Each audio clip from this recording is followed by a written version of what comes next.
And up next, our guest has been in law enforcement for 26 years, and for the past 17, she's been a detective specializing in major crime scene investigations. She's also a vice president of the largest forensic organization in the world. Detective Lisa Hudson is with the Wauwatosa Police Department. She's investigated thousands of cases during her career, so we asked her to join us today to help you avoid being the victim of a crime. Great to see you, Lisa. Nice to see you. This is, I bet a lot of people ask you questions like this. I always think, like, if you're at a cocktail party, what would you ask a plastic surgeon? This is like you're at a cocktail party with a cop and the questions that you'd ask them. You ask me all the time. Yeah, and I would too. You know I would, because I am the biggest scaredy cat on the planet. So I'm like, what do I do? What do I do? Yeah, I'd be that person. I often wonder too, are there certain things that people do or don't do that put them at risk for being the victim of a crime? Well, I think a lot of it is lifestyle choices. Are you putting yourself at risk by going grocery shopping at 9 o'clock at night and parking far away because you don't want a door ding?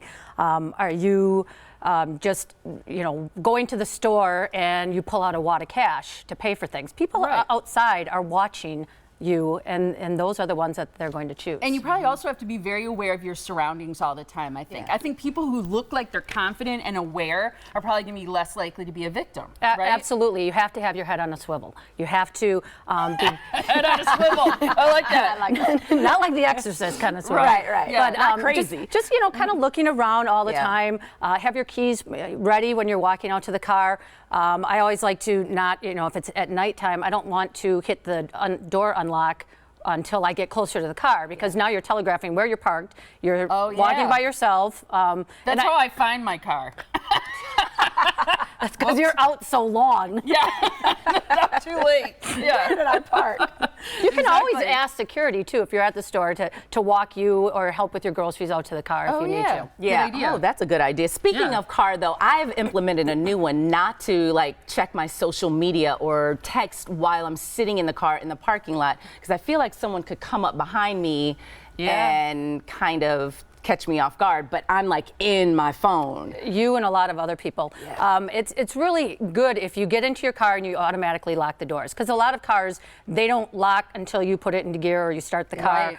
But just people are looking to see who's not paying attention, because you're an easy target. Yeah. All right, let's talk about road rage, because I think that a lot of people wonder what they should do. So let's say you're involved in a road rage incident. It might not even be your fault. You didn't do anything to start it. Now this car is tailing you, or they're threatening in some way. What's your best advice for that? Well, they're obviously upset. And the last thing you want to do is make them even more upset by engaging with them, slamming on your brakes to make them mad. But if they're going to pull up next to you, try not to look at them and then slow down, because they want to get out of there. They're mad. They're going to pull in front of you. And if you're still too close to them, they're going to hit their brakes, and then you're going to hit them, and then it's going to, escalate. So just kind of slow down, even slower than what the posted speed limit is. Call the police if you need to. And then, if you have your phone out, take a picture of their license plate. We had a road rage in Wauwatosa where the passenger actually took a video of the car, and we were able to get the license plate.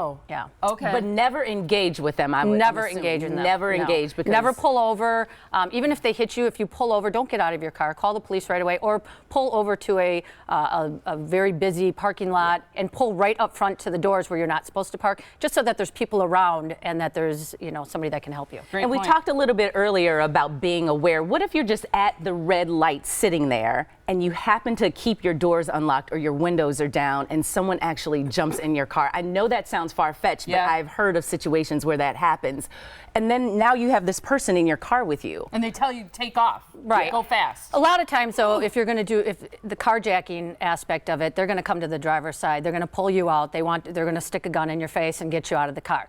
If you have children in the car, try and talk with them and just say, you can have my car, but let me get my child, or I have a baby in the backseat. They don't want your car anymore. They don't want to have the hassle of a child, because a lot of times if there is a child in the car, they'll go a mile away, drop the child off, on the side of the road, and then take off. But just be calm. If they're in the passenger, try and personalize. Ask them what they want. Do you want my purse? You can have my purse. Do you want my car? Take my car.